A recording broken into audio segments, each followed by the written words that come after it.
नमस्कार दोस्तों, एक बार फिर से स्वागत है हमारे नए ब्लॉग में। दोस्तों आज हम आए हैं राजस्थान के जयपुर का एक बहुत ही प्यारा और ऐतिहासिक किला है, आमेर किला। हमारे बैक साइड देख सकते हैं। तो एक बार फिर से स्वागत है आप सब लोगों का इस आमेर किले में। आज का ब्लॉग दोस्तों इस किले का ही होने वाला है। हम अंदर जो एक्सप्लोर करने वाले हैं उसमें क्या क्या चीज़ें देखने को मिलेंगी, यहाँ की चीज़ों में हम आपको दिखाएंगे। सामने आपको ये एक तिरंगा दिखाई दे रहा होगा, यहाँ दुनिया की सबसे बड़ी तोप है जो हम आपको दिखाएंगे। इसके अलावा इसके अंदर आपको देखने को मिलेगा दीवाने खास, दीवाने आम, टर्किश बाथरूम और इसके अलावा भी बहुत सारी चीज़ें जो मुझे याद नहीं है। मैं अंदर जाके इसके अंदर जो होने वाला है वो बताया नहीं जाएगा, दिखाया जाएगा। राजस्थान के राजधानी जयपुर का ऐतिहासिक आमेर किला भारत में ही नहीं बल्कि दुनिया भर में काफी प्रसिद्ध है। अरावली की ऊंची पहाड़ियों से घिरा हुआ ये किला राजस्थान की कला और संस्कृति का एक अद्भुत उदाहरण है। कछवाहा राजपूत राजा मान सिंह प्रथम, जो कि मुगल बादशाह के 9 रत्नों में से एक थे, उन्होंने 1599 में इस किले की नींव रखी थी और फिर उनके उत्तराधिकारी राजा लोग इस किले का विस्तार और नवीनीकरण का काम करवाते रहे। जयपुर को बसाने में महाराजा सवाई जय सिंह द्वितीय के कार्यकाल में यानी 1727 में ये किला पूरा बन के तैयार हो गया था। यहाँ किले के अंदर जाने से पहले कुछ लोग इंस्ट्रूमेंट बजाते नजर आएंगे। इसको कहा जाता है रावण हत्था।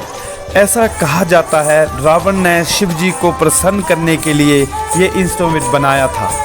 इस इंस्ट्रूमेंट को जयपुर, जोधपुर और उदयपुर में बजाया जाता है। दोस्तों जैसे ही हम थोड़ा सा ऊपर चढ़ते हैं, यहाँ पर 2 रास्ते आ जाते हैं। ये रास्ता जाता है जयगढ़ किले के लिए, जहाँ पर विश्व की सबसे बड़ी तोफ है।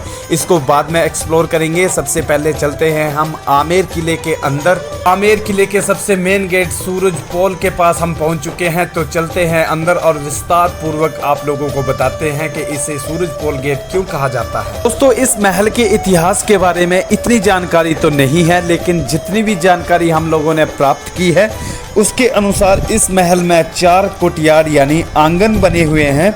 अभी हम इसके पहले आंगन यानी फर्स्ट कोठयार में खड़े हैं, जो कि उस जमाने में सैनिकों का परेड ग्राउंड हुआ करता था। इस महल में प्रवेश करने के 2 मुख्य दरवाजे बनाए गए थे। पहला दरवाजा ये सामने वाला हुआ करता था, जिसको कहा जाता है सूरज पोल यानी सन गेट, जो कि राजाओं का प्रवेश द्वार हुआ करता था। सूर्य की पहली किरण इसी दरवाजे पर पड़ती है और पोल का मतलब होता है गेट, इसलिए इसको सूरज पोल गेट से जाना जाता है। उस समय राजा महाराजा हाथियों द्वारा इसी गेट में प्रवेश किया करते थे और आज भी सुबह 8 बजे से लेकर 11 बजे के बीच में इसी दरवाजे से हाथी अंदर आते हैं। दोस्तों सूरज पोल से ठीक दूसरी साइड बिल्कुल सामने एक और मेन गेट है, जिसका नाम है चांद पोल यानी मौन गेट। क्योंकि चांद इसी दिशा से निकलता है इसलिए इसका नाम चांद पोल है। उस समय में ये आम जनता के आने जाने का रास्ता हुआ करता था। इस गेट के ऊपर में बहुत बड़े बड़े नगाड़े और ड्रम रखे गए हैं। इस जगह को नगाड़ खाना भी कहा जाता है। जब राजा महाराजाओं की इस महल में एंट्री हुआ करती थी तो उनके स्वागत के लिए ये बजाए जाते थे। अभी दोस्तों यहाँ पर टिकट हमारे पास नहीं थी, यहाँ पर टिकट लग रही है। तो भाई टिकट लेने के लिए अनिल भाई गए हैं। तो जैसी टिकट आती है भाई टिकट लेके आ गया लड़का। देखिए भाई टिकट परचेस कर लिए। तो चलते हैं भाई, सामने गेट है। दोस्तों ये जो सामने गेट आपको नजर आ रहा है इसको कहते हैं सिंह पोल गेट यानी लाइन गेट। इस गेट के ऊपर आपको बहुत सुंदर कलाकारी दिखाई देगी, जिसको कहा जाता है फ्रेस्को पेंटिंग। और उस जमाने में इन पेंटिंग को बनाने के लिए सब्जियों का इस्तेमाल किया जाता था। यहाँ जो आप डोम देख रहे हैं, यहाँ पर राजा खड़े होकर रेड की सलामी लिया करते थे। 500 साल पुराने ये जो दरवाजे आप देख रहे हैं, ये उसी समय के ओरिजिनल दरवाजे हैं और इनको बनाने के लिए सागौन की लकड़ी यानी टी फूड का इस्तेमाल किया गया था। ये देखिए आप, ये उस समय का ताला यहाँ पर लगा हुआ है, जो कि सुबह में खोला जाता है और शाम को बंद कर दिया जाता है। इसकी चाबी 9 इंच की है। इसमें 3 इंच हैंडल में रहती है और बाकी की 6 इंच ताले के अंदर चली जाती है, जिससे कि इसको खोला और बंद किया जाता है। और यहाँ किनारे में आप देखेंगे कि इस तरह की लकड़ी की कुंडी यहाँ लगी हुई है। तो सुरक्षा की दृष्टि से देखा जाए तो सागौन की लकड़ी के दरवाजे और इन पर लगे हुए ये मजबूत ताले काफ़ी ज़्यादा काम के हुआ करते थे। सिंगपोल गेट के अंदर जाने के लिए हमें यहाँ पर सिक्योरिटी रीज़न कुछ मिलते हैं, जहाँ पर हमें अपनी टिकट चेक करवानी पड़ती है, उसके बाद अंदर जाने दिया जाता है। तो चलते हैं दोस्तों अंदर की साइड और दिखाते हैं अंदर का नज़ारा। तो अब हम प्रवेश कर चुके हैं इस महल के दूसरे आंगन यानी कि सेकंड कोर्टयार्ड में, और यहाँ ये जो इमारत आप देख रहे हैं इसको कहा जाता है दीवाने आम यानी कि पब्लिक ऑडियंस हॉल, और इसका निर्माण राजा मान सिंह ने 16वीं शताब्दी के अंत में करवाया था। उसके बाद के उत्तराधिकारी राजा फिर अपने ज़रूरतों के अनुसार यहाँ पर निर्माण कार्य करवाते रहे। इस दीवाने आम में उस ज़माने में जनता दरबार लगता था, तो राजा सामने बैठते थे, बीच के हिस्से में मिनिस्टर बैठा करते थे और बाहर की तरफ आम जनता। इसी जगह में बैठकर राजा आम लोगों की परेशानियों का न्याय किया करते थे। यहाँ पर कुल मिलाकर आपको 48 स्तंभ यानी पिलर दिखाई देंगे, जिनमें से 16 स्तंभ संगमरमर के हैं, बाकी के 32 लाल बालुआ पत्थर यानी कि रेड सैंडस्टोन के हैं। तो यहाँ पर आप देखेंगे हर पिलर के ऊपर आपको हाथी दिखाई देगा, जो कि हिंदू धर्म के अनुसार शक्ति का प्रतीक माना जाता है। तो इस दीवाने आम से लगकर जो इमारत आपको दिखाई देगी इसको कहा जाता है 27 कचहरी यानी कि लेखा जोखा विभाग। उस समय राजा के अंडर में 27 रजवाड़े हुआ करते थे, और उन रजवाड़ों के जो अकाउंट होते थे उनका लेखा जोखा यहीं पर किया जाता था। यहाँ पर देखेंगे कि 27 पिलर बनाए गए हैं, जो कि इनको 27 अलग अलग भागों में बांटते हैं। इन 27 खानों में अलग अलग विभाग के अधिकारी बैठकर सारा हिसाब किताब मेंटेन किया करते थे, और इसी वजह से इसको 27 कचहरी भी कहा जाता है। कचहरी के किनारे से किले का फ्रंट व्यू देखने को मिलता है, जो कि काफ़ी खूबसूरत लगता है। ये नीचे में जो रास्ता देख रहे हैं ये किले का मेन एंट्रेंस हुआ करता था। जब राजा युद्ध के मैदान से आते थे तो रानियां उनको यहाँ से देखती थी, और उनके बाद गणेश पोल पर बने सुहाग मंदिर से फूल बरसाकर उनका स्वागत किया करती थी। ये जो आप सामने में गार्डन देख रहे हैं ये है सैफरन गार्डन यानी कि केसर क्यारी। तो राजा मान सिंह ने 16वीं शताब्दी में कश्मीर से केसर के पौधे मंगवाकर यहाँ लगवाए थे।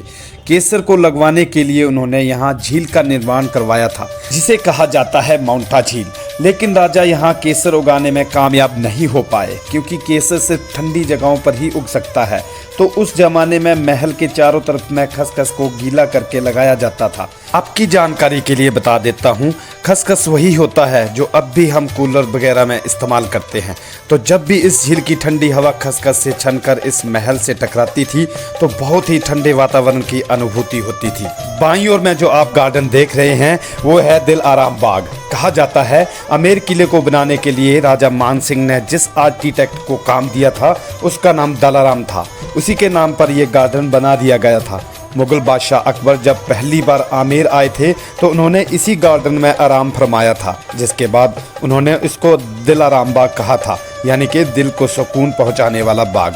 तब से इसको दिलाराम बाग या दलाराम बाग दोनों ही नाम से जाना जाता है। गार्डन के दूसरी साइड सामने में जो रास्ता आप देख रहे हैं वो सैनिकों के चढ़ने उतरने के लिए बनाया गया था, और उसके ऊपर वाच टावर बनाया गया था जहां पर खड़े होकर सैनिक पहरा दिया करते थे। यहाँ पर आप देखेंगे उस जमाने का हमाम बना हुआ है। अरबी भाषा में हमाम शब्द का इस्तेमाल स्नान घर के लिए किया जाता था।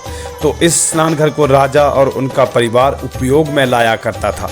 उस जमाने में पानी को गर्म करने के लिए बिजली की व्यवस्था तो नहीं होती थी, पर अगर अंदर लकड़ी को जलाकर पानी गर्म किया जाता था तो पूरे स्नान घर में धुआं भर जाता था। यहाँ पानी गर्म करने के लिए स्नान घर के बाहर की तरफ आपको उस जमाने का गीजर दिखाई देगा। आइए जानते हैं कि आखिर ये काम कैसे करता था। यहाँ नीचे में देख रहे होंगे 2 छेद नजर आ रहे हैं। इनके अंदर में लकड़ियाँ जलाई जाती थी और अंदर में पानी का टैंक है। इसमें कॉपर की प्लेट लगाई गई थी। तो इन लकड़ियों के जलने से जो गर्मी पैदा होती थी उससे पहले टैंक की कॉपर प्लेट और उस पर रखा हुआ पानी गर्म हो जाता था। तो इस तरह से बाथरूम में पानी भी गर्म हो जाता था और धुआं भी नहीं होता था। आइए स्नान घर को अंदर से देखते हैं। अभी जहाँ पर हम खड़े हैं ये होता था बाथरूम। सामने में जो कमरा आप देख रहे हैं वो चेंजिंग रूम हुआ करता था। सामने वाले कमरे में बाथटब बनाया गया था। ये वाला टैंक जो आप देख रहे हैं ये गर्म पानी के लिए हुआ करता था। इसके नीचे में कॉपर की प्लेट लगी थी और ये टैंक भी उसी मटेरियल का बना हुआ है जिसकी यहाँ की दीवारें बनी हुई हैं। और इस मटेरियल के बारे में बस आपको थोड़ी देर में बताऊंगा। टैंक के नीचे पाइप जो दिखाई दे रहा है वो गर्म पानी निकलने के लिए कॉपर का पाइप है। ये वाला टैंक ठंडा पानी निकलने के लिए हुआ करता था और इसमें भी नीचे की तरफ पानी निकलने के लिए पाइप दिया गया है। इन पाइप्स के जरिए पानी यहाँ बनी नालियों से बाहर बाथटब में पहुँच जाया करता था। तो ठंडा और गर्म पानी ज़रूरत के अनुसार मिलाकर इस्तेमाल कर लिया जाता था। राजा जयसिंह अपनी रानियों के साथ यहाँ स्नान किया करते थे और क्योंकि ये थोड़ा गहरा है, इसमें जो स्टेप्स दिखाई दे रहे हैं ये चढ़ने और उतरने के लिए बनाए गए थे और इसमें सुगंध के लिए चंदन, गुलाब और इत्र वगैरह डाला जाता था। बाथटब मार्बल का बना हुआ है और यहाँ दीवारों को 5 मटेरियल का उपयोग करके बनाया गया था, जो है उड़द की दाल, मेथी, गुड़ का पानी, नेचुरल गोंद और मुल्तानी मिट्टी। इन सब को लाइन के अंदर मिलाकर 4-5 घंटे ग्राइंड किया जाता था और इसका जो पेस्ट बनता था की तासीर ऐसी होती थी कि इस हमाम को सर्दियों में गर्म और गर्मियों में ठंडा रखती थी। यहाँ की दीवारों को छूकर महसूस कर सकते हैं कि ये कितनी ठंडी हैं। तो इस तरह से स्नानघर को ठंडा रखा जाता था। यहाँ पर आप देखेंगे ऐसे छोटे छोटे खाने बने हुए हैं जिनमें लालटेन और दीपक वगैरह रख दिए जाते थे, जिससे कि यहाँ पर भरपूर उजाला हो जाया करता था। इसकी छत पर देखिए कि खूबसूरत टर्किश डिजाइन बनाया गया है। इसकी वजह से इसको टर्किश बाथ से भी जाना जाता है। और ये जो सामने वाला गेट आप लोग देख रहे हैं इसे कहा जाता है गणेश पोल और ये गेट महाराजाओं के प्राइवेट महलों में प्रवेश करने के लिए इस्तेमाल में लाया जाता था। इस गेट के ऊपर में जो जालियां बनी हुई हैं वो है सुहाग मंदिर और वहां से रानियां बैठकर पब्लिक मीटिंग को सुना करती थी, क्योंकि उस समय में पर्दा प्रथा चलती थी। तो ये जालियां ऐसे बनाई गई थी जिससे रानियां यहाँ से होने वाली मीटिंग को तो देख सकती थी, लेकिन नीचे वाले किसी भी शख्स को रानी का चेहरा नजर नहीं आता था। जब राजा किसी भी युद्ध के मैदान से आते थे तो रानी ऊपर से फूल बरसाकर उनका स्वागत करा करती थी। तो अभी हम गणेश पोल के बिल्कुल सामने खड़े हैं और अभी हम अंदर जाने वाले हैं। अनिल अंदर जा चुका है तो यार चलते हैं फटाफट। सामने अनिल देख सकते हैं, हेलो कर दे। हाँ भाई, तो चलते हैं भाई अंदर और अंदर का हालचाल बताते हैं। अब हम इस किले के तीसरे आंगन यानी थर्ड कोर्टयार्ड में प्रवेश कर रहे हैं। किले के इस हिस्से को कहा जाता है दीवाने खास। इसी दीवाने खास में राजा अपने खास मेहमानों और दूसरे शासकों के राजदूतों से मिला करते थे। तो इस दीवाने खास के अंदर 4 इमारतें आती हैं, जो है शीश महल। शीश महल के ऊपर वाली मंजिल पर है जस मंदिर और सुहाग मंदिर और शीश महल के ठीक सामने में है सुख महल। तो आइए आपको इस आमेर किले का सबसे खूबसूरत महल यानी शीश महल दिखाता हूँ, जो जय मंदिर के नाम से भी जाना जाता है। इस वक्त दोस्तों हम पहुंच चुके हैं दीवाने खास में और ये है दोस्तों पीछे देख सकते हैं दीवाने खास और इसकी क्या विशेषताएं थी ये हम बताएंगे वीडियो में। पूरा महल शीशों का उपयोग करके बनाया गया है, इसलिए इसको कहा जाता है शीश महल। इसके बाहर में चारों तरफ पर्दे लगाए जाते थे और पर्दे लगाने के लिए आप देखेंगे यहाँ मार्बल के अंदर बड़े बड़े छेद कर दिए गए हैं। यहीं पर बने आयरन हुक्स में गर्मी के समय में खसखस लगाया जाता था, जिसको पानी से भिगोया जाता था, जिससे कि इस शीश महल का वातावरण ठंडा हो जाया करता था। उस जमाने में सारी दुनिया को ग्लास बेचने वाला देश हुआ करता था बेल्जियम। तो राजा जय सिंह ने 1634 में यानी कि 1634 में बेल्जियम से ग्लास मंगवाया और फिर उन्होंने यहीं के लोकल कारीगरों की मदद से इस खूबसूरत शीश महल का निर्माण करवाया। यहाँ पर छत पर जो डिजाइन देख रहे हैं उस पर जो गोल्डन लाइन दिखाई दे रही है वो सारा रियल गोल्ड है। सर्दियों के समय में इस शीश महल को बेडरूम की तरह इस्तेमाल किया जाता था और यहाँ मशालें जलाई जाती थी। यहाँ जितने भी गिलास आपको नजर आएंगे ये कॉनकेव ग्लास के हैं, इनमें सिल्वर की पॉलिश की गई है। मशालों की रोशनी जब इन शीशों के ऊपर पड़ती थी तो यहाँ पर जो रिफ्लेक्शन पैदा होता था वो देखने लायक हुआ करता था। राजा जय सिंह एक रानी का बेडरूम इस शीश महल के दाईं तरफ में है और दूसरी रानी का बेडरूम बाईं ओर बनाया गया था। शीश महल का ये जो बीच वाला हिस्सा है ये कॉमन वाला हुआ करता था और पीछे की तरफ जो आप ये कमरा देख रहे हैं वो डाइनिंग हॉल यानी भोजनशाला हुआ करता था। इसी जगह राजा अपने खास मेहमानों से मीटिंग किया करते थे, इसलिए शीश महल को दीवाने खास का सबसे खास हिस्सा माना जाता है। वैसे तो भारत में कई इमारतों में शीश महल देखने के लिए मिल जाएंगे, लेकिन आपकी जानकारी के लिए बता देता हूं कि ये भारत का ही नहीं दुनिया का सबसे बड़ा शीश महल है। तो अभी दोस्तों हम चलते हैं इसके अंदर और ऊपर की ओर जाएंगे। दोस्तों जैसे ही मैं इसके अंदर आया ऐसा लग रहा था जैसे मानो अंदर एसी वाले रूम में आ गया हूँ। तो आइए अब इस कोठियार की पहली मंजिल पर चलते हैं और देखते हैं यहाँ पर बना सुहाग मंदिर और जस मंदिर। ये वाली इमारत जो आप देख रहे हैं इसे कहा जाता है सुहाग मंदिर। ये सुहागिन महिलाओं के बैठने का स्थान हुआ करता था और अनमैरिड और विडो लेडी को यहाँ आने की अनुमति नहीं होती थी। राजा जब भी युद्ध के मैदान में जाते थे तो रानी यहाँ पर अखंड जोत जलाकर सुहाग के लिए कामना करती थी कि वो सही सलामत महल में वापस पधारें, और जब तक राजा वापस नहीं आते थे तो ये जोत जलती रहती थी। राजा जब भी युद्ध के मैदान से वापस लौटकर आते थे तो यहाँ पर बनी संगमरमर की खिड़की से रानी उन पर फूल बरसाकर स्वागत किया करती थी, और ये वही खिड़की है जिसके बारे में मैंने आपको नीचे बताया था। सामने में जो इमारत आप देख रहे हैं वो है जस मंदिर। इसके डिजाइन को आप देखेंगे तो ये आपको दुल्हन की पालकी की तरह नजर आएगी। इसके बीच में जो छतरी लगी है वो हाथी की पीठ की तरह बनाई गई है। दोनों तरफ में जो आप डोम देख रहे हैं वो वाटर टैंक्स हैं। टैंक्स में ऊपर पानी चढ़ाने के लिए चमड़े की मशक का इस्तेमाल किया जाता था। इसमें जो 3 गेट बने हुए हैं, इसके ऊपर में जो पाइप आप देख रहे हैं वो कॉपर का पाइप है। इन टैंक्स में एक छेद बना हुआ है, इसको बंद करके रखा जाता था, लेकिन जब इसको खोला जाता था तो पानी बाहर इस पाइप तक पहुंच जाया करता था। पाइप के ऊपर में हुक लगे हुए हैं जिनमें खसखस टांगे जाते थे। इस पाइप में नीचे छोटे छोटे छेद बने हुए हैं जिनमें बूंद बूंद करके पानी गिरता रहता था। जब यहाँ हवाएं चलती थी तो इस जस मंदिर के बाहर लगे हुए खसखस से छनकर ठंडी हवा महल के अंदर पहुंचा करती थी, और गर्मियों में भी यहाँ काफ़ी ठंडा वातावरण हुआ करता था। इस जस मंदिर को गर्मियों के समय में प्राइवेट ऑडियंस हॉल के रूप में इस्तेमाल किया जाता था। अभी हमने थोड़ी देर पहले आपको शीश महल दिखाया, उसी के सामने की तरफ बना हुआ है सुख मंदिर। तो शीश महल और सुख मंदिर के बीच में आपको ये खूबसूरत गार्डन दिखाई देगा जो कि मुगल शैली के अनुसार 4 बंग प्रणाली में बनाया गया है, और इसमें आपको तरह तरह के ज्योमेट्रिक शेप्स भी दिखाई देंगे। इसके बीच में फाउंटेन यानी कि फुहारा भी बनाया गया है। तो अभी हम आ गए हैं दीवाने खास के आखिरी हिस्से में जो है सुख मंदिर, जिसको सुख मंदिर यानी कि पैलेस ऑफ प्लेजर के नाम से भी जाना जाता है। ये तो है इस महल का बाहरी हिस्सा जिसकी दीवारों और छत पर बहुत बारीकी और खूबसूरत नक्काशी की गई है। इस महल को भी संगमरमर के उपयोग से बनाया गया है। यहाँ बाहर में जो छोटे छोटे खाने बने हुए हैं जो दीपक रखने के लिए इस्तेमाल किए जाते थे। तो गर्मियों में दोपहर में शाही परिवार के आराम करने के लिए इस महल का निर्माण करवाया था। इसके पीछे की दीवार पर संगमरमर का एक जालीदार झरना भी बना हुआ है जो कि एक खुली हुई नाली से जुड़ा है। इस महल की छत पर बनी टंकी से इस झरने में पानी बहता था, जिससे कि यहाँ का वातावरण काफी ठंडा रहता था। यहाँ छत पर जो कड़े लगे हुए हैं उनमें झूले लगाए जाते थे और शाही परिवार की महिलाएं यहाँ झूला झूला करती थी। इस भवन के दरवाजे चंदन के लकड़ी के बनाए गए थे और उन पर आइवरी यानी के हाथी के दांत की पच्चीसी का सुंदर काम किया गया था।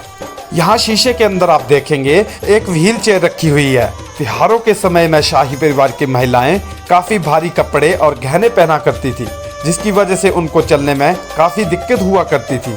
उनके लिए ये व्हील चेयर इस्तेमाल की जाती थी। इसको 2 महिला आगे और 2 महिला पीछे से खींचा करती थी। ये व्हील चेयर चंदन की लकड़ी की बनी हुई है। देख सकते हैं भाई इस तरह के रोशनदान आप लोगों को देखने को मिल जाएंगे और बहुत ही भाई चील ढाबा है। चलो इस साइड चलते हैं भाई, क्या मिलता है ऊपर देखने को।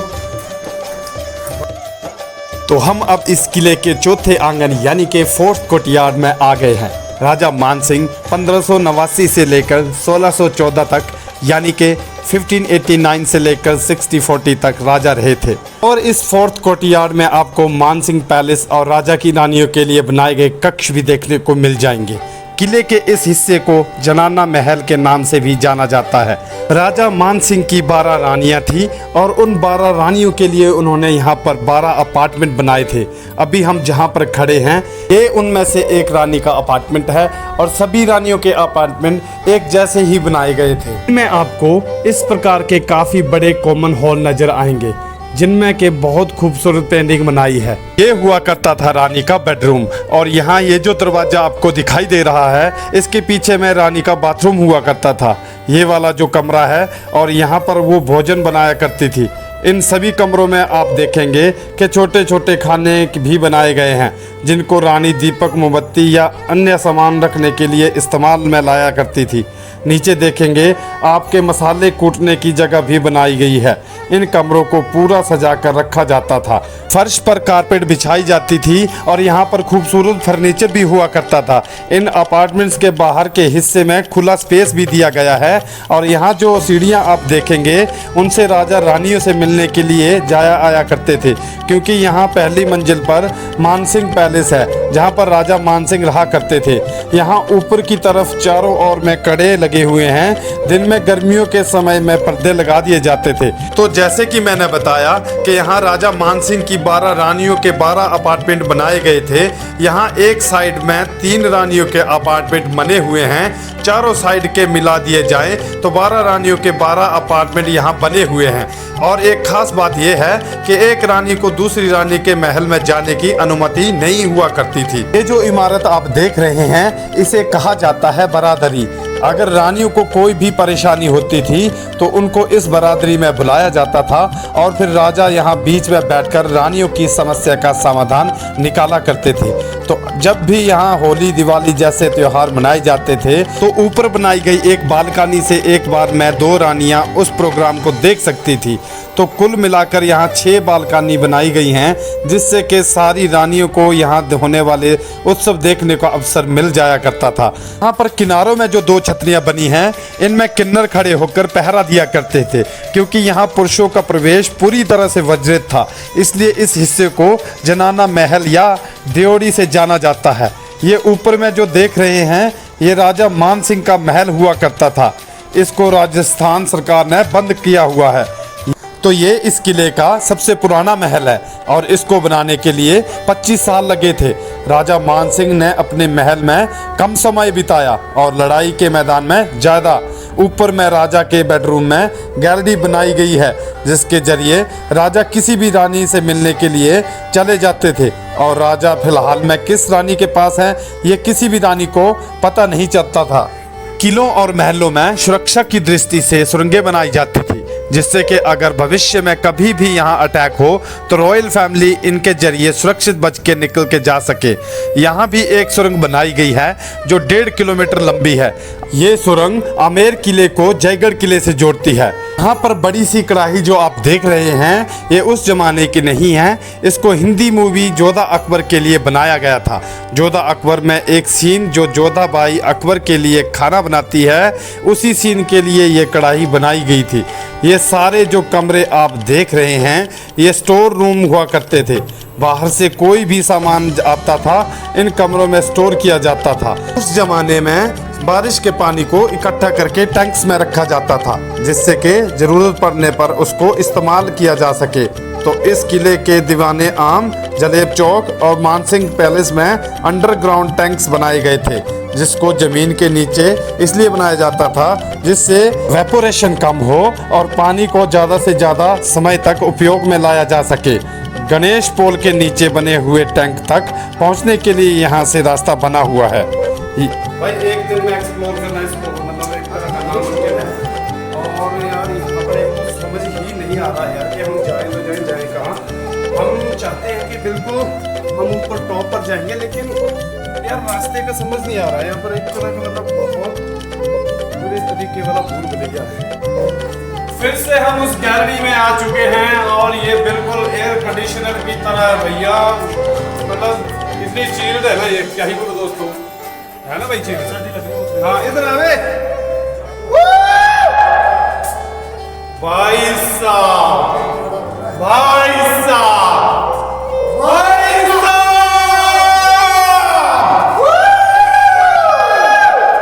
बड़ा चल है बादल। तो भाई हम लोगों ने एग्जिट कर लिया है, और अब हम जा रहे हैं जो विश्व की सबसे बड़ी तोफ है उसको दिखाने के लिए। क्या बोल रहे हो भैया आप? 1 लाख का हाथी। 1 लाख का हाथी 50। ये क्या मतलब हुआ 1 लाख का हाथी? 1 लाख। लाख का बताओ, लाख एक मटेरियल होता है, इसका चूड़ी बनाया जाता है। यार बंदे को कैसे कंफ्यूज कर रहे हो, बताओ यार। नहीं सही बात है भाई। तो ये 1 लाख का हाथी है 50 रुपये में। 1 लाख का हाथ 1 लाख का हाथी 50 रुपये में भाई। सही है भाई, सही है, सही है। तो ये देखिए दोस्तों, उस जमाने के ज्वेलरी बॉक्स हैं और इसमें रानियां अपने ज्वेलरी रखा करती थी। कौन सा मटीरियल है? लोहा हुई हैं? लोहा भाई, लोहा।